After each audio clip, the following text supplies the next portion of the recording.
Allez, bonjour tout le monde, j'espère que vous allez bien, on est reparti pour une nouvelle vidéo. Bon, si vous l'ignorez, on est enfin en 2024, et 2024 a bien débuté déjà. Oh la vache, non. Et c'est l'occasion un peu de faire un bilan, non pas de 2023, mais des marques qui vont être au top sur cette année. Alors, 2023 pour moi, c'est une année qui a été un peu stable, j'ai pas trop suivi l'actualité, je trouve que c'était une année un peu de bascule, et je pense que 2024 va être une année beaucoup plus intéressante. Bon, du coup, j'avais envie de vous parler de 3 constructeurs que je pense qui sont à suivre sur cette année, et de 3 constructeurs pas au top de leur forme. Un peu faire une balance.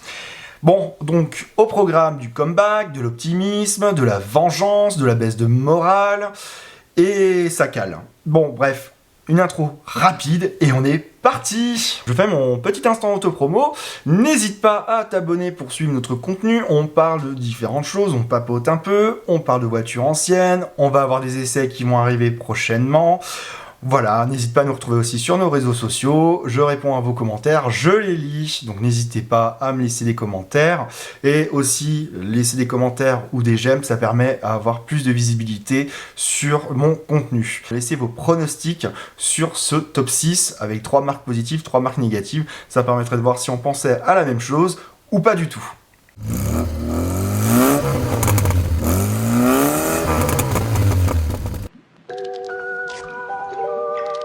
On l'avait laissée pour morte depuis 2016 sur les marchés européens. Elle était en demi-sommeil, mais elle cartonnait quand même en Italie. Évidemment, c'est Lancia. Alors, je suis grand amateur de la marque à la lance. Le constructeur a été fondé par Vincenzo Lancia en 1906 près de Turin. Moi, je trouve que Lancia, c'est un constructeur qui a été hyper innovant, qui a fait des choses en termes de motorisation, de confort, de technicité incroyables. En termes de design, la marque a toujours misé sur du clivant, sur de l'originalité. Elle a cherché des nouvelles lignes, elle a réimaginé la manière de vivre à bord d'une voiture. Elle a toujours cherché à se dépasser et être en avance sur les autres. Voilà, il y a vraiment un tout. Alors oui, beaucoup n'aiment pas la Lancia Delta 3. Moi, je l'adore, la Lancia Delta 3. J'aime les Y, j'aime ces modèles improbables, j'aime les Delta aussi, j'aime les Aurelia, j'aime la Fulvia. Voilà, il y a tellement de modèles. Je vais m'arrêter là parce que sinon je vais pas en finir. Mais la marque revient plus fort que jamais en 2024. Et voilà que l'iconique Y est de retour. Faut dire que on était mal parti, mais telle une starlette ou une actrice qui a raté son opération chirurgicale, la marque tente un comeback avec elle en partant sur de nouvelles bases. Alors, nouvelles bases sur base de 208, base déjà bien éprouvée puisqu'elle partage avec la Corsa et les petits SUV du groupe. Mais voilà, le constructeur qui a fait une longue traversée du désert remet sur les épaules de l'Ypsilon la charge de tenir la baraque comme elle l'a fait depuis le début des années 2000. Bon, faut dire que l'actuelle, elle date quand même de 2011, elle a 13 ans en compteur, mais elle marche en Italie. Mais parce qu'elle est là-bas, elle est littéralement liquidée. Bon, elle s'est mieux vendue qu'Alfa Romeo sur certaines années. Preuve quand même que la voiture sait séduire les Italiens avec son style un peu clivant. Bon, en 2025, ce n'est pas tout, une Y HF va arriver, le Gamma va arriver, c'est un gros SUV, et la Delta fera son retour en 2028. Alors d'ici là, la marque aura basculé au tout électrique, je ne sais pas si ça prendra, on verra déjà si d'ici la fin de l'année 2024, l'Y va remporter le succès, je pense que c'est une affaire à suivre, et surtout, au moment où je tournais la vidéo, je comptais mettre d'autres photos et merci à Lancia qui sait très bien maintenir ses gars puisque depuis ce week-end nous sommes inondés de photos de la nouvelle Y que je vous mets en même temps. Alors on connaît maintenant l'intérieur, on connaît l'extérieur, on la connaît un peu sous toutes ses coutures. Alors autant dire que j'aime beaucoup ce que je vois. On s'éloigne très clairement de la 208. On sent vraiment que les équipes de Ploué ont fait un énorme travail sur le design de la nouvelle Y. On est vraiment sur quelque chose qui permet de nous éloigner de la 208. L'avant, bon, est toujours aussi clivant, je suis pas particulièrement fan. Par contre, j'adore son arrière qui chamboule. Vraiment, cette inspiration de la Stratos est une réussite. L'intérieur a l'air particulier avec beaucoup d'écrans et un gros volant type paquebot, je sais pas trop comment, voilà, on retrouve la fameuse table que va arriver avec les autres Lancia. Bref, on est sur quelque chose de totalement changeant qui transfigure la marque. Donc, je pense que c'est la marque à suivre en 2024. Pour ce numéro 2, on prend la direction des États-Unis avec Cadillac. Alors, on l'avait pas vu venir celui-là, mais le constructeur premium américain a annoncé fin 2023 revenir sur le marché européen en 2024. Alors, point de V12, point de V8 et encore moins du V6, la marque de Détroit revient avec une nouvelle offre électrique. Et surtout, faite de SUV. Voilà. Pour ceux qui imaginent les Cadillac longues, cabriolets, très motorisés, hop là, ça dégage. En préparant cette vidéo, j'ai quand même découvert un truc qui m'a un peu surpris. Il reste 2 concessions officielles Cadillac en France et qui distribuent déjà le XT4 en version diesel turbo et en essence avec un turbo. Alors respectivement, le premier à 174 chevaux et le second 230 chevaux. Alors j'étais encore plus étonné puisque ce petit SUV compact est proposé aux alentours de 41 500 €, auquel il faut rajouter la même somme pour le malus. A few moments later. Voilà, donc on comprend pourquoi il passe en 100% électrique. Bon, en tout cas, la marque, elle se dote d'un nouveau design, elle se renouvelle totalement au niveau de son offre, et elle s'offre une incroyable cure de jouvence, comme on peut le voir avec le XT4, et surtout le SUV Lyriq. Alors, oui, c'est 2 modèles qui sont annoncés sur notre marché, oui, point d'escalade, je suis désolé, mais Cadillac s'annonce comme un constructeur qui veut plus jouer de la figuration, et qui veut s'imposer à la manière de Tesla sur notre marché. Ça a marché pour Tesla, pourquoi ça ne marcherait pas avec Cadillac ? À voir si le constructeur d'ici la fin de l'année fera le trouble fait ou s'il continuera comme à la bonne époque des BLS à faire de figuration. En numéro 3, je ne pouvais placer que le célèbre constructeur aux losanges, Renault.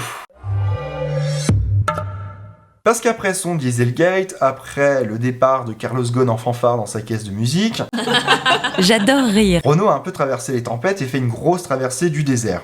Alors depuis 2021, l'arrivée de Luca De Meo a un peu changé les choses, et je pense pas qu'un peu, puisqu'il semble avoir retrouvé des couleurs et être au top.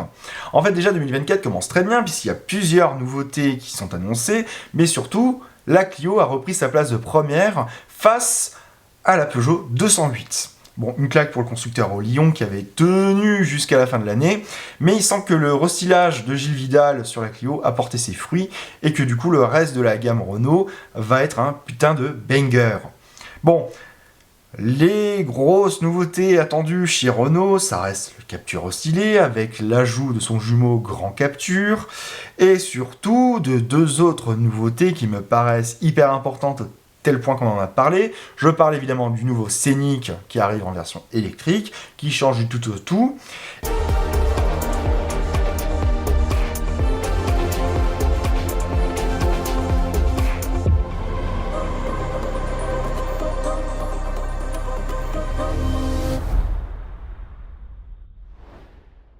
Et surtout de la Renault R5. Elle est de retour. Celle qui se la joue un peu Fiat 500 et qui va être désormais 100% électrique, revient avec un tarif canon, une bouille craquante, et surtout un véritable raz de marée en termes de teasing. Non mais là vraiment c'est l'overdose les mecs, on n'en peut plus. On n'en peut plus. Mais vivement le salon de Mars pour qu'on découvre la voiture, parce que là, on n'en peut plus. Vraiment, je pense que ça va faire comme un soufflé, ça va être chiant, c'est long, c'est bon. Là on n'en peut plus. Bref. J'ai quand même hâte de découvrir cette R5 parce que j'adore la R5 aussi. De toute façon, l'année 2024 n'est pas terminée puisqu'après le lancement de la R5, on aura la suite pour l'arrivée de la Renault Twingo électrique. Et surtout, j'aimerais avoir des nouvelles. Où est le concept et surtout la version de série de la R4 ? Parce que, ça date de 2021 la R4. Là, on n'a pas de nouvelles. On nous a annoncé le concept de la version fourgonnette et depuis, plus de nouvelles. Donc peut-être que ce sera l'autre surprise de l'année 2024. De revoir ces concept cars et enfin avoir des annonces concernant le lancement des versions de série des R4. 2024, c'est pas tout, puisque on a beaucoup d'entrants sur le terrain de jeu, mais on a aussi pas mal de départs, et je pense surtout à un départ d'une conquérante pour la gamme Renault. Je parle évidemment de la Zoé, qui nous quitte. Et je pense aussi à des anniversaires, puisque c'est les 30 ans de la Renault Laguna chez Renault. Bref, un planning chargé, je pense que le constructeur nous fera pas mal d'annonces au fil des mois.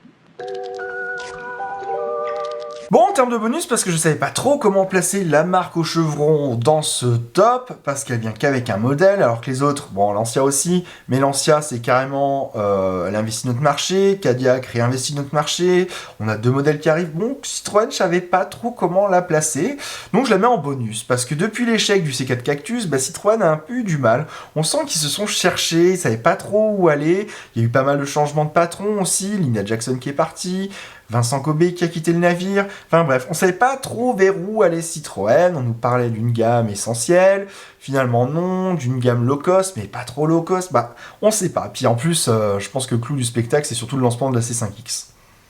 Oui, je n'aime pas la C5X, c'est pas une Citroën, c'est une erreur de casting. Bref.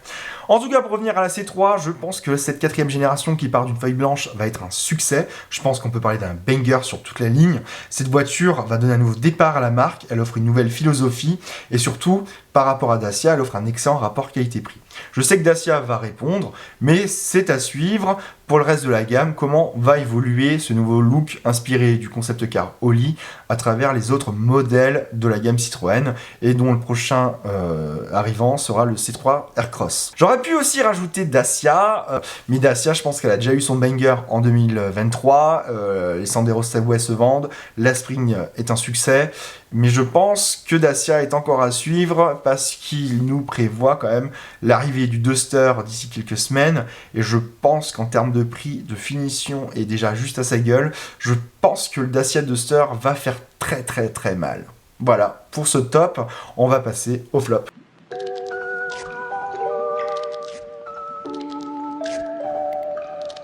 Alors, sur les flops, je m'étais plaint sur les réseaux sociaux que j'ai énormément de succès dès que je tire sur Peugeot. Putain, j'adore Peugeot, vraiment c'est une marque. Voilà, moi j'ai grandi dans un secteur où Peugeot a ses bases. Voilà, j'ai grandi sur Mulhouse, donc l'usine de Mulhouse est pas très loin du siège historique de la marque à Sochaux, les usines Peugeot, enfin bref. Voilà, c'est une marque que j'affectionne depuis gamin, et j'ai peur que l'année 2024 soit pas l'année du top pour Peugeot. Et il y en a pour plusieurs raisons. Déjà, j'ai l'impression que la marque au Lyon, elle est un peu dans cette espèce de creux de la vague. Alors certes, la Peugeot 408 se vend mal, mais il y a d'autres bangers chez Peugeot, comme la 208 ou encore la 408, qui se vendent plutôt pas mal. Et j'ai déjà fait un sujet sur la 408. Au pire, vous le retrouvez là ou alors en commentaire. Mais Peugeot vient de lancer un modèle hyper important pour sa gamme, et c'est le nouveau Peugeot 3008.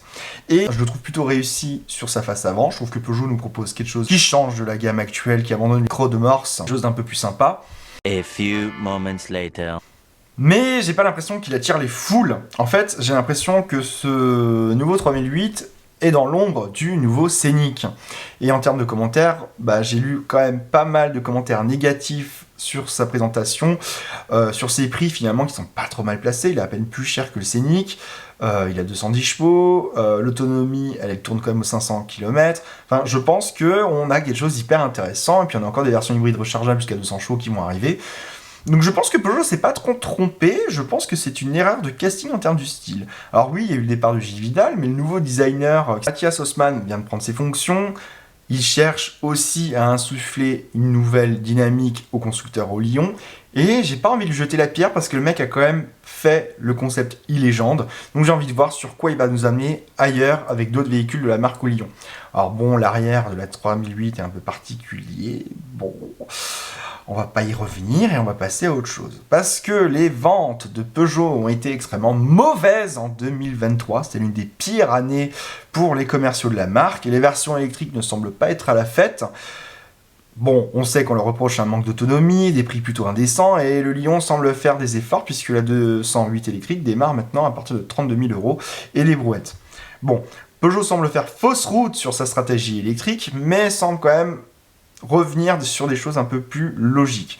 Bon, on verra d'ici cet été si le 3008 rencontre le succès avec ses prix quand même finalement certes élevé, mais moins pire que ce qu'on s'attendait. On verra surtout s'il arrive à s'attaquer au modèle Y, comme le Scénic va le faire. Bon que dire de Nissan ? And each of those seeds is protected by a very sharp thorn. And you look Bon les gars, vous êtes tout. Parce que clairement, la Micra a disparu l'année dernière, la version électrique est pour 2025, et il se passe rien en 2023. Voilà. Bon, le Qashqai a perdu sa place de leader, le Juke c'est pareil, ils sont un peu en tête du fond du classement. C'est pas un succès, et actuellement, aucune Nissan ne fait vraiment rêver dans la gamme. Le dernier modèle qui a été lancé, le X-Trail, ici va vraiment réussir à se relancer. Mais vous comprenez pourquoi Nissan est dans ce flop?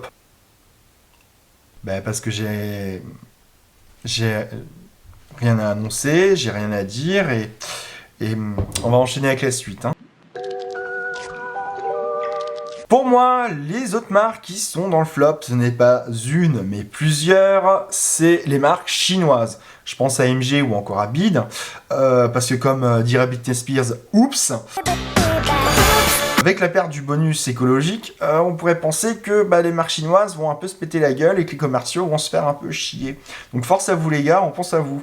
Parce qu'en 2024, le temps va être un peu long, puisqu'ils n'ont plus l'argument financier. Donc pour 2024, je pense que les constructeurs chinois vont sortir un peu les rames pour essayer de séduire les clients. Déjà, MG a réagi puisqu'il a perdu le bonus, mais fait une remise sur toute l'année de 4000 € pour rattraper cette perte et gagner en compétitivité face aux constructeurs européens. Parce que Renault a par exemple baissé pas mal le prix de la Mégane électrique, mais aussi sur d'autres véhicules comme le Scénic qui démarre quand même à 34 000 €, bonus déduit. Bref, on est sur des prix qui commencent à faire un peu mal, et les Chinois, ils doivent réagir. Donc on verra bien comment va se passer l'année 2024, et on se donne rendez-vous en 2025 pour en reparler. Allez, on clôture cette vidéo avec un dernier bonus, et je pense à Maserati. Qui, comme Nissan, je n'ai rien à dire. C'est peut-être pour ça que cette vidéo va être rapide. Ça va, vous? J'espère que vous êtes abonnés, parce que j'ai rien à dire sur les Maserati. En fait, le problème, c'est que le constructeur ne fait pas grand-chose, et que le bonus écologique de 2024 ne va pas l'aider. En fait, déjà en 2023, le problème, c'est que le bonus avait explosé pour les modèles de la marque qui sont quand même puissants et polluent plutôt pas mal. Je vous apprends rien, ça va de soi. Du coup, la gamme ne fait pas rêver parce que le dernier véhicule arrivé au sein des concessions, c'est un SUV, le Grecale, et on attend l'arrivée de la Gran Turismo et des versions full gore. Bon, à part ça, il n'y a pas grand chose à annoncer, à part que le prototype de la Quattroporte vient d'être recalé chez Stellantis, puisqu'on la juge trop proche du nouveau design Alfa Romeo, et en termes de dimension aussi. Donc voilà, il y a le feu, donc s'il vous plaît, il faut se bouger, parce que voilà,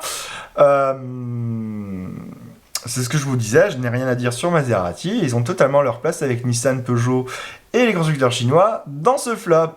Et voilà, cette vidéo est finie, donc n'hésitez pas à me dire en commentaire quelles sont pour vous les 3 marques qui vont super bien en 2024, et les 3 marques qui ne vont pas bien en 2024. N'hésitez pas à mettre aussi comme moi des bonus, ne rien mettre, lâcher des commentaires avec des smileys pour aider la chaîne, mettre des likes ou des dislikes parce que j'ai dit de la merde et que j'ai touché votre petit cœur de fanboy.